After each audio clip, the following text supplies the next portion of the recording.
সন্মানীয় সাংবাদিক বন্ধু বান্ধৱীসকল, আজি বহুদিনৰ পিছত মোৰ পূৰ্বৰ সতীৰ্থ আৰু অসম প্ৰদেশ কংগ্ৰেছ কমিটিৰ প্ৰাক্তন সভাপতি আৰু অসম প্ৰদেশ কংগ্ৰেছ কমিটিৰ বৰ্তমানৰ কেম্পেইন কমিটিৰ চেয়াৰমেন ভূপেন বৰা ডাঙৰীয়াক সাক্ষাৎ কৰিবলৈ আহিছিলোঁ।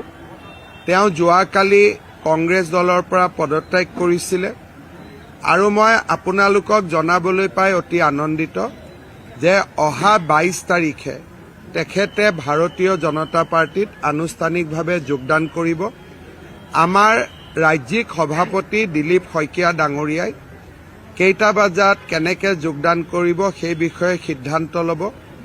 ভূপেন বৰা ডাঙৰীয়াৰ লগত তেখেতৰ সতীৰ্থ বহুকেইজন কংগ্ৰেছৰ নেতা কৰ্মীয়ে গুৱাহাটীত ভূপেন বৰা ডাঙৰীয়াৰ লগত যোগদান কৰিব আৰু লখিমপুৰ জিলাতো তেখেতৰ উদ্যোগত এটা যোগদান সমাৰোহ হ'ব, য'ত নেকি লখিমপুৰ, ৰঙানদী, বিহপুৰীয়া, নাওবৈচা আদিৰ যিখিনি আমাৰ কংগ্ৰেছৰ কৰ্মী আছে, কাৰ্যকৰ্তা আছে, নেতা আছে, তেওঁলোকেও ভূপেন বৰা ডাঙৰীয়াৰ লগত যোগদান কৰিব।